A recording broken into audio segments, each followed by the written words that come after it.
ಮಾಡಿದವನಿಗೆ ಪಚ್ಚೆ ನೀರಲ್ಲ ಯಾವ ಲೆಕ್ಕವ ಅಂತ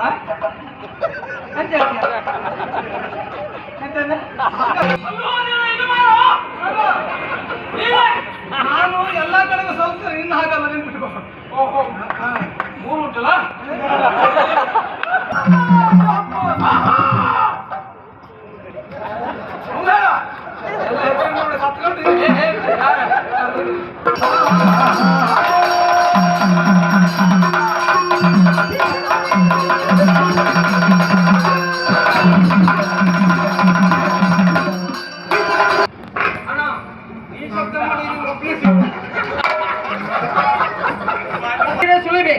ಭೀಮಸೇನ ಹೇಳ್ಬೇಕು ಅವನು ಜನ ಬಿದ್ದಷ್ಟೇ ಅವನು ಹೇಳುವುದೇ ನಾನು ಮುಖ್ಯ ಆಗಿದ್ದು ಬಿಟ್ಟು ಮತ್ತೆ ಆಮೇಲೆ ಅವ್ರನ್ನ ಕರೆಸು ಮತ್ತೇನಾದ್ರೂ ಉಂಟ ನಾನು ಮಾಡಿದ ಕಾರಣ ಮತ್ತಿದ್ರೆ ಹೇಳು ಮತ್ತೆ ಅದೊಂದು ಹೇಳುವುದು ಮರ್ತೋಯ್ತು ಅವನು ಒಂದು ಹೇಳ್ಬೇಕಿತ್ತಿದ್ದು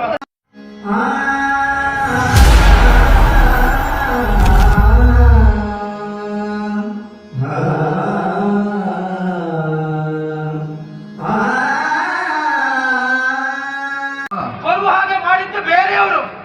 ಅದನ್ನು ಮುಖ್ಯವಾಗಿದ್ದಾನಲ್ಲ ನನ್ನ ಅಣ್ಣನೇ ಮಾಡಿದ್ದು ಹೌದಪ್ಪ ಅವರು ಮಾಡಿದ ತಪ್ಪಿಗೆ ನಾವು ತಲೆ ಕೊಡ್ಬೇಕಾದಂತ ಪರಿಸ್ಥಿತಿ ಬಂತು ಇದು ಮಾತ್ರ ಯೋಚನೆ ಮಾಡಿ ನಮ್ಮಲ್ಲಿ ವೀರಾದಿ ವೀರರು ಅದೆಷ್ಟೋ ಜನ ಇದ್ದಾರೆ ಹೌದಾ ಅವರಿಗೆ ಸೇನಾಪತಿ ಪಟ್ಟ ಕೊಡಬಹುದು ಅಂತ ನನ್ನ ಹೋಗಿ ಹೋಗಿ ಆ ಒಂದು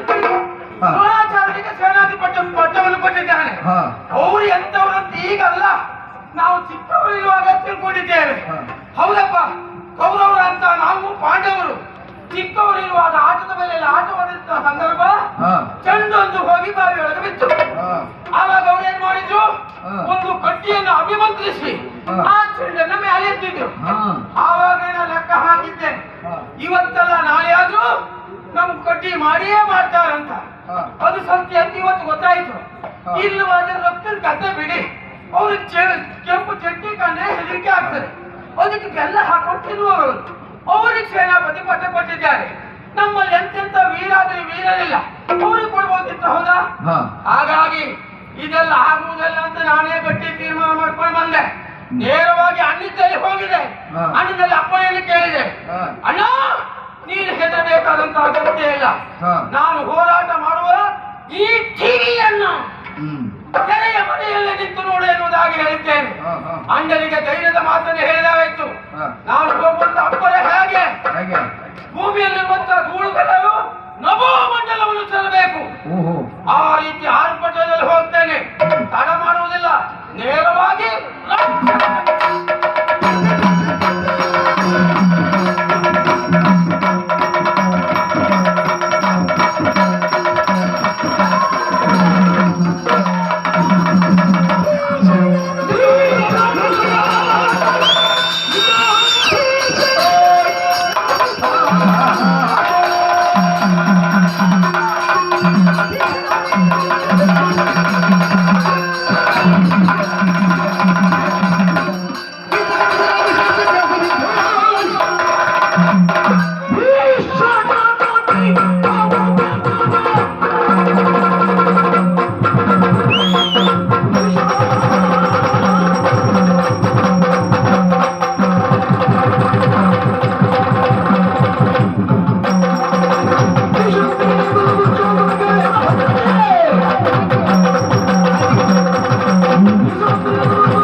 ಭಾವಿಸ್ತಾ ಇದ್ದೇನೆ ನಾನು ಏನೋ ನೀನು ಹೇಳ್ತೇನು ಅಂತ ಕಲ್ಪನೆಯಲ್ಲಿದ್ದೆ ನೀನು ಹೇಳಿದ್ದೇನು ರಣಕ್ಷೇತ್ರಕ್ಕೆ ಬಂದವರು ಯಾರೆನ್ನುವುದಾಗಿ ನೋಡಿದೆ ನೀನು ಮೂಗು ಆಗಲ್ಲ ಆರಂಭದ ಅಬ್ಬರವನ್ನ ಕಂಡಾಗ ನಾನು ಯಾರೋ ದೊಡ್ಡ ಜನ ಬಂದು ಈಗ ಗೊತ್ತಾಯ್ತು ನನ್ನ ನಿರೀಕ್ಷೆ ಜನ ನೀನು ಇವತ್ತಲ್ಲ ಅಂತ ಗೊತ್ತಾಯ್ತು ನೀನೆಲ್ಲ ಈ ಕ್ಷೇತ್ರಕ್ಕಲ್ಲ ಈ ಕೆಲಸಕ್ಕೂ ಅಲ್ಲ ನಿನಗೆ ಹೇಳಿಸಿದ್ದ ಕ್ಷೇತ್ರ ಹೇಳಿಸಿದ್ದ ಕೆಲಸ ಅಸಹಾಯಕ ಸ್ಥಿತಿಯಿಂದ ಅನಾಥ ಸ್ಥಿತಿಯಿಂದ ಹೆಣ್ಣಿನ ಸೀರೆ ಬಿಡಿಸ್ಬೇಕು ಅಂತ ಜನಾದಿತ್ತು ನನ್ನಂತರು ಮುಂದಲ್ಲ ಭೀಷಣನು ನಿನ್ನ ಬರ ದುಶಾಸನ ನಿನ್ನ ಬರುವಾಗ ಬಂಧಿಸದ ಹೋದ್ರೆ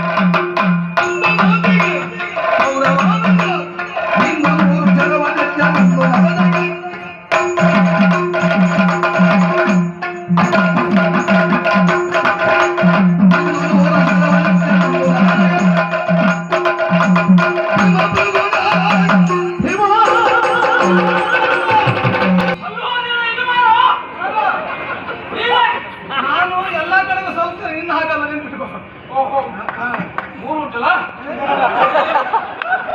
ನೀನು ಗೊತ್ತಾಗುದು ಹಾಗೆ ಈಗ ಪ್ರವೇಶ ಮಾಡ್ಕೊಂಡು ಈಗ ಮುಗಿಸ್ಕೊಂಡು ಹೋಗ್ಬೇಕು ನಿನಗೆ ಗೊತ್ತಾಗುದು ಅವ್ರು ಹೇಗೆ ಹೇಳ್ಬೇಡ ತುಂಬಾ ಕೆಲಸ ಉಂಟು ನನಗೆ ಏನಲ್ಲ ಎಲ್ಲ ಕಡೆಗೆ ಹೋಗಲ್ಲ ಹೊರ ಏರಿಸಿದಾರೆ ನೀನು ಏನ್ ತಿಳ್ಕೊಂಡೆ ದುಶ್ಯಾಸನ ತಿಳ್ಕೊಂಡೆ ಅದಲ್ಲ ನಿನ್ನ ಧೈರ್ಯಕ್ಕೆ ಮೆಚ್ಚಿದೆ ಯಾಕೆ ಹೇಳು ಹಿಂದೆ ನಮ್ಮವರು ಅದೆಷ್ಟೋ ಜನ ಬಂದಿದ್ದಾರೆ ಎಲ್ಲ ನನಗೆ ಗೆದ್ದಿದ್ದೀಯ ಎಂಬ ಕಾರಣಕ್ಕೆ ಉಳಿದವರನ್ನ ಗೆಲ್ತೇನೆ ಎನ್ನುವುದು ನಿನ್ನ ಕನಸಿನ ಮಾತು. ಸಾಗರೋಲ್ಲಂಘನ ಮಾಡಿದವನಿಗೆ ಪಚ್ಚೆ ನೀರಲ್ಲ ಯಾವ ಲೆಕ್ಕವ ಸಾಗರೋಲ್ಲಂಘನ ಮಾಡಿದವನಿಗೆ ಪಚ್ಚೆ ನೀರಲ್ಲ ಯಾವ ಲೆಕ್ಕ ಅದೇ ಇಡುವ ವಿಷಯವನ್ನು ಒತ್ತಟ್ಟಿಗಿಡುವಂತೆ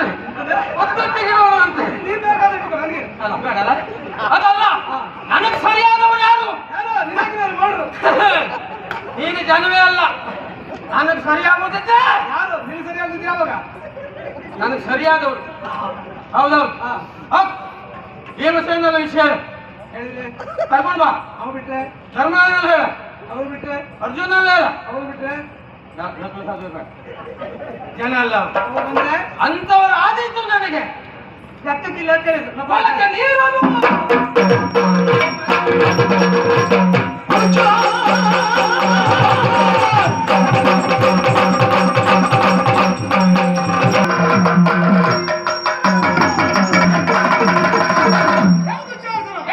ಪಚ್ಚೆ ನೀರನ್ನು ಕಾಳು ಹೇಳುತ್ತಾ ಜಲದಿ ಕಾಲು ಹೊಳೆದೆಂಬ ಬಂಡನ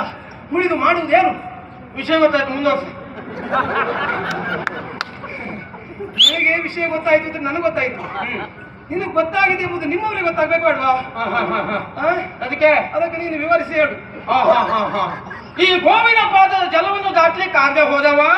ಸಮುದ್ರವನ್ನು ದಾಟ್ತಾ ಹೇಳಿದಾಗ ಆಯ್ತಂತೆ ಅಷ್ಟೇ ಅಲ್ವೇ ನಾನು ಗೋವಿನ ಕಾಲು ಕುದುರೆ ಕಾಲು ಅಷ್ಟೇ ಆಡಿನ ಕಾಲು ಅಂತ ಹೇಳಿಲ್ಲ ನಾನು ಹೇಳಿದ್ದು ಪಚ್ಚೆ ನೀರನ್ನ ದಾಟ್ಲಿಕ್ಕೆ ಆಗದೆ ಹೋದವ ಸಮುದ್ರೋಲ್ಲಂಘನ ಮಾಡ್ತಾನೆ ಅಂತ ಹೇಳಿದ್ರೆ ಸಾಧ್ಯವಾ ಅಂತ ನನ್ನ ಪ್ರಶ್ನೆ ನನಗೆ ಗೊತ್ತುಂಟು ಆ ಶಬ್ದಗಳು ಗೊತ್ತುಂಟು ಹೇಳಿಲ್ಲ ಹೇಗೆ ಆದ್ರೆ ನಾವು ನಮ್ಮಂತವ್ರ ಬಾಯಿಂದ ಕೆಳಮಟ್ಟದ ಶಬ್ದ ಬರಬಾರ್ದು ಅಂತ ಈ ಕಾರಣಕ್ಕೆ ಹೇಳಿದೆ ಕೆಳಮಟ್ಟದ ಕೆಲಸ ಮಾಡ್ಲಿಕ್ಕೆ ಆಗ್ತದೆ ಮಾತಾಡ್ಲಿಕ್ಕೆ ಆಗುದಿಲ್ಲ ಎಂತ ಎಂತ ಕೆಲಸ ಮಾಡಪ್ಪ ವಿಷಯ ತೀರ ಸುಳ್ಳಿತ ಮೂರ್ಖ ಶಿಖಾಮಣಿ ಅಂತಹ ಪ್ರಪಂಚದಲ್ಲಿ ಅವಹೇಳನದ ಕೆಲಸವನ್ನು ಮಾಡುತ್ತೆ ನೀನು ಮತ್ತು ನಿನಗೆ ಪ್ರಬುದ್ಧವ ನೀನು ಅದಕ್ಕೊಂದು ಯೋಗ್ಯತೆ ಬೇಕಾ ಹಣೆ ಬರಗಟ್ಟವರೇ ಏನು ಈಗ ನಿನಗೇನ್ ಮಾಡ್ತೇನೆ ಕೇಳು ಅವರನ್ನ ಗೆಲ್ಲುವ ಕತೆ ಬಿಡು ಮೊದಲು ನನ್ನನ್ನು ನೀನು ನೋಡು ಆಮೇಲೆ ಅವ್ರನ್ನ ಕರೆಸು ಮತ್ತೇನಾದ್ರೂ ಉಂಟ ನಾನು ಮಾಡ್ಕೊಳ್ಳೋ ಕಾರಣ ಮತ್ತಿದ್ರೆ ಹೇಳು ಮತ್ತೆ ಅದೊಂದು ಹೇಳುವುದು ಮರ್ತು ಹೋಯ್ತು ಅವನಿಗೊಂದು ಹೇಳ್ಬೇಕಿತ್ತು ಸೀರೆ ಸುಲಿಯುವಂತ ಒಂದು ಪ್ರಕರಣ ಮತ್ತೆ ಎಲ್ಲಿವರೆಗೆ ಮೂರ್ಖನಾದ ಕೇಳಿದೆ ಸೀರೆ ಸುಲಿದು ಎಳೆದು ಸಾಕಾಗಿ ನೀನು ಹೊತ್ಕೊಂಡು ಹೋಗ್ಲಿಕ್ಕೆ ಒಂದು 4 ಜನ ವೀರ ಭಟ್ಟರನ್ನ ಕರೆಸಿದ್ದಂತೆ ಒಡಗಟ್ಟಲೆ ನೀರು ಕುಡಿದಿದ್ದಂತೆ ಅದು ಬೇಕಾ ಅದೊಂದು ದಾಖಲೆ ಮಾಡಿದ್ದೇನೆ ನೆನ್ಪಿಟ್ಕೊ ಒಂದು ಸಂದರ್ಭ ಆಯಾಸ ಆದವರು ಇಷ್ಟೂ ನೀರು ಕುಡಿಯಬಲ್ಲರು ಅಂತ ತೋರಿಸ್ಕೊಟ್ಟವನೇ ನಾನು ನೀನು ಕರ್ಮ ಸೀರೆ ಸುಲಿದಾಗ ಆಯಾಸ ಆಗ್ತದೆ ಎಂಬುದು ನಿನ್ನನ್ನು ಕಂಡಾಗ ಅರ್ಥ ಮಾಡ್ಕೊಳ್ಬೇಕು ಮೂರ್ಖತನದ ಪರವಾಗಿ ಅದು 4 ಜನ ಎತ್ಕೊಂಡು ಹೋಗಿದ್ದವರು ನಮ್ಮನ್ನಷ್ಟು ಜನ ಇದ್ದಾರೆ ಕೆಲಸಕ್ಕೆ ಅಷ್ಟೊತ್ತಿಗೆ ಒಂದು ಎತ್ಕೊಂಡು ಹೋದ್ರು ಅಷ್ಟೇ ನಿನಗೆ ಕೆಲಸ ಅದೇ ಹೊತ್ತಾಗ್ಬೇಕು ಬೇರೆ ಹೊತ್ತಿಗೆ ಮತ್ತೆ ನಾನು ಬಿದ್ದೆ ಆಕ್ಷೇಪ ಮಾಡುವಾಗಿಲ್ಲ ನನ್ನ ಉದ್ದೇಶ ಏನು ನಾನು ಸೀರೆ ಸುಲಿಬೇಕು ಭೀಮಸೇನ ಹೇಳ್ಬೇಕು ಅವನು ಎದ್ದ ನಾ ಬಿದ್ದೆ ಅಷ್ಟೇ ಅವನು ಹೇಳುವುದೇ ನನ್ನ ಮುಖ್ಯ ಆಗಿದೆ ಬಿಟ್ಟು ಮತ್ತೆ ಇಲ್ಲ ಹಾಗಾದ್ರೆ ಭೀಮಸೇನನ್ನ ಕರೆಸು ಮತ್ತೆ ಅರ್ಜುನನ ಕರೆಸು ಹೇಳಿಕ್ಕೆ ಯಾಕೆ ಈಗ ಮತ್ತು ಅವ ಬಂದರೆ ಅವನ ಹುಂಕಾರದ ಡೇಂಕಾರವನ್ನ ಕೇಳಿಯೇ ಆವತ್ತು ತೊಪ್ಪಿಪಾಗಿ ಬಿದ್ದವನೇನು ಅವನು ಕರೆಸೋದ ಗತಿ ಯಾಕ ನಾನು ನೀನು ತೋಡು ಎಂತದ ನಾನು ನೀನು ತೋಡೋದು ನಿನ್ನನ್ನು ನೋಡು ಸತ್ಯ ಹೇಳ್ಬೇಕು ಅಂತ ನಾನು ನಿನ್ನಲ್ಲಿ ಹೋರಾಟಕ್ಕೆ ಬಂದಿದ್ದೆ ಹೌದು ಯೋಗನೆ ಮಾಡಿ ಇಡ್ತೇನೆ ನೀನು ಅದೊಂದು ಸಿಗುದು ಹೇಳ ಮನೆ ಇವತ್ತು ನಾನು ನಿನ್ನನ್ನು ಹೋರಾಟ ಮಾಡುವುದಿಲ್ಲ ಸರಿ ಅಲ್ಲ ಯಾಕೆ ಹೇಳು ಸರಿ ಅಲ್ವೋ ಸರಿ ಇಲ್ವೋ ಸರಿ ಅಲ್ಲ ಸಮರಕ್ಕೆ ಸಂಬಂಧಕ್ಕೆ ಊಟಕ್ಕೆ ಸರಿ ಸಮರವನ್ನೇ ಆಯ್ಕೆ ಮಾಡ್ಕೊಳ್ಬೇಕಂತ ನನ್ನ ಲೆಕ್ಕದಲ್ಲಿ ನೀವೆಲ್ಲ ಜಾರಿಗಳು ಅಂತ ಪಲಾಯನ ಸೂತ್ರವನ್ನು ಮೊದಲೇ ಕೈಗೊಂಡಿದ್ರೆ ಗೊತ್ತಾಗಿದೆ ಈಗ ಏನ್ ಮಾಡ್ತೇನೆ ಕೇಳು ಏನು ನಾನು ಬಿಡುವಂತ ಶರವನ್ನ ನಿನಗೆ ಆಧರಿಸಿಕೊಳ್ಳಿಕ್ಕೆ ಆಗ್ತದೆ ಒಮ್ಮೆ ನೋಡ್ತೇನೆ ಪಾಪಿ ಮಗನೇ ನೋಡ್ತೀಯ ಸುಮ್ಮನೆ ಸಣ್ಣವೆಂಬ ಕಾರಣಕ್ಕಾಗಿ ಇಷ್ಟೊತ್ತು ನೀಚ ಪಾಠ ಹೇಳಿದ್ದು ಆಚಾರ್ಯ ದ್ರೋಣರು ಹೇಳ್ತು ಅದನ್ನೇ ಕೌರವ ಹೇಳ್ತು ಅದನ್ನೇ ಕರ್ಣ ಹೇಳ್ತು ಅದನ್ನೇ ನಿಮಗೆ ಚರುಡ ಮಾಡುವುದೇ ಅಭ್ಯಾಸ ಬಿಟ್ಟು ಬೇರೆ ನನಗೆ ಹೇಳ್ಬೇಕಾದ ಅನಿವಾರ್ಯತೆ ಉಂಟು ಅಂತ ಹೇಳಿದ್ದು ಅದಕ್ಕೆ ನಾನು ಅಂದ್ರೆ ಮೊದಲು ಹೇಳಿದ್ದಾರೆ ಆದ್ರೂ ನಿನ್ನ ನೋಡಿದಾಗ ಯುದ್ಧ ಮಾಡೋದಕ್ಕೆ ಮನಸ್ಸೇ ಬರ್ತಾ ಇದೆ ಹೆದರಿಕೆ ಅಲ್ಲ ಹೇಸುವುದು ಯಾಕೆ ಹೆದರಿಕೆ ಅಂದ್ರೆ ನಿನ್ನ ಮೈ ಹೊಲಸು ನನ್ನ ಮೈ ತಾಗ್ತದಂತ ನೀನು ಸಣ್ಣವೆಂಬ ಕಾರಣಕ್ಕಾಗಷ್ಟೇ ಆ ವಿಷಯ ಒತ್ತಟ್ಟಿಗಿರ್ಲಿ ಈಗ ನನ್ನಲ್ಲಿ ಯುದ್ಧ ಮಾಡ್ಲಿಕ್ಕೆ ನನ್ನ ಸಮಸ್ಯೆ ಏನಪ್ಪ ಸಮಸ್ಯೆ ಅದೇ ಸಣ್ಣವಂಬದೇ ಸಮಸ್ಯೆ ಸಣ್ಣವಂಬದೇ ಸಮಸ್ಯೆ ನೋಡೋಣ ಯುದ್ಧ ಕ್ಷೇತ್ರದಲ್ಲಿ ಸಣ್ಣತನ ಭಾರತದಲ್ಲಿ ಎನ್ನುವುದು ಯಾವುದೂ ಯಾರಿಗೂ ನಿರ್ಣಯವಾಗುವುದಿಲ್ಲ. ಹೋರಾಟ ಕಾಲದಲ್ಲಿ ಸಂಬಂಧಕ್ಕೆ ಬೆಲೆ ಕಟ್ಟುವುದಕ್ಕೆ ಸಾಧ್ಯವೇ ಇಲ್ಲ. ನಾನು ನೀನು ಆಗಬೇಕು. ನನ್ನ ಕೈಯಿಂದಲೇ ನಿನ್ನ ಸಾವು ಎನ್ನುವುದಾಗಿ ಬರೆದಿದ್ದು ಅದನ್ನು ತಪ್ಪಿಸುವುದಕ್ಕೆ ಆಡಿದಲು ಸತ್ಯ. ಹೌದಾ?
ಜನ್ಮಕ್ಕಿಟ್ಟು ಬೆಂಕಿ ಹಾಕಲಿಕ್ಕೆ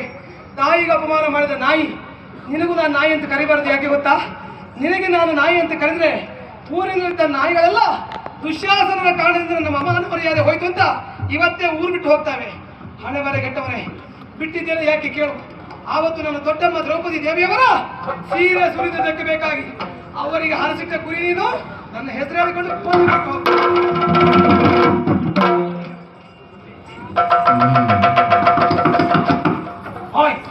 ಹುಡುಗ ಹೋದ್ನಾ? ಈಗೂ ಇದ್ದಾನೆ ಹುಡುಗ. ಹೋಯ್ ಅಯ್ಯಪ್ಪ, ಇಷ್ಟು ಜೋರಿದ್ದಾನೆ ಅಂತ ಇವತ್ತೇ ಗೊತ್ತಾಗಿದ್ದು. ಹೌದು, ನಾನು ಬರುವಾಗ ಅಣ್ಣನಲ್ಲಿ ಹೇಳಿದ್ದೆ, ನಾನು ಯುದ್ಧ ಮಾಡುವಂತ ಈ ಟಿವಿಯನ್ನು ತೆರೆಯ ಮರೆಯಲ್ಲೇ ನಿಂತು ನೋಡು ಅಣ್ಣ. ಈಗ ಏನ್ ಮಾಡ್ಲಿಕ್ಕೂ ಆಗುದಿಲ್ಲ. ಹೌದು, ಆದ್ರೂ ಕೊನೆಗೆ ಹೋಗುವಾಗ ಒಂದು ಮಾತು ಹೇಳಿದ್ನಲ್ಲ, ಅಂದ್ರೆ ದ್ರೌಪದಿ ಸೀರೆ ಅರ್ಧಂಬರ್ಧ ಸೊದ್ದಿದ್ನ, ಹಾಗಾಗಿ ನನ್ನ ದೊಡ್ಡಪ್ಪನಿಗೆ ಹಸಿದ್ದ ನಾಯಿ ಅಂತ. ಆ ಶಬ್ದ ನಾವು ಬೇಸರ ಮಾಡ್ಕೊಳ್ಬೇಕು, ಅವನ ಬಾಯಿಂದ ಬರುವುದಲ್ಲ. ಅವ ನನಗೆ ನಾಯಿ ಅಂತ ಹೇಳ್ತಾನಂತಾದ್ರೆ ಅವ ಯಾವ ವಂಶದವ? ಯಥಾರ್ಥ ಅವನು ನಾಯಿ ಆಗುವುದಿಲ್ವಾ? ಅದೆಲ್ಲ ಪ್ರಶ್ನೆ ಮಾಡ್ತಿದ್ದೆ ನಾನು. ಪರಿಸ್ಥಿತಿ ಹೀಗುಂಟು ಮಾಡ್ಲಿಲ್ಲ ಅಷ್ಟೇ. ಆದ್ರೂ ಒಂದು ನೋಡಿ, ಆ ದಿವಸ ದ್ರೌಪದಿಯ ಸೀರೆಯನ್ನು ಅರ್ಧಂಬರ್ಧ ಸುಲಿದ್ರಿಂದ ಇವತ್ತು ನನ್ನ ಪ್ರಾಣ ಉಳಿಯಿತು. ಭಾಗವತ್ರೆ, ನಿಮ್ಗೊಂದು ಸೂಚನೆ ಕೊಟ್ಟಿರ್ತೇನೆ. ಇಂಥ ಪ್ರಕರಣ ಬಂದರೂ ಬರಬಹುದು. ಯಾರದೇ ಸೀರೆ ಸುಲಿಯುವುದಿದ್ರೆ ಅರ್ಧಂಬರ್ಧನೇ ಸುಲಿರಿ, ಪೂರ್ಣ ಸೋಲ್ದ ಮತ್ತೆ ಗಂಡಾಂತರವೇ. ನೆನ್ಪಿಟ್ಕೊಳ್ಳಿ. ಆದ್ರೆ ಈಗ ಮುಖ ತೋರಿಸೋದು ಹಾಗೆ. ಈಗ ಬರುವಾಗ ರಾಜಮಾರ್ಗದಲ್ಲಿ ಬಂದೆ. ಒಂದು ಕೆಲಸ ಮಾಡ್ತೇನೆ, ಈಗ ಎಲ್ಲೆಲ್ಲಿ ಒಳಮಾರ್ಗ ಉಂಟು ಆ ಒಳಮಾರ್ಗದಲ್ಲೇ ಹೋಗ್ತೇನೆ. ಶಬ್ದವನ್ನು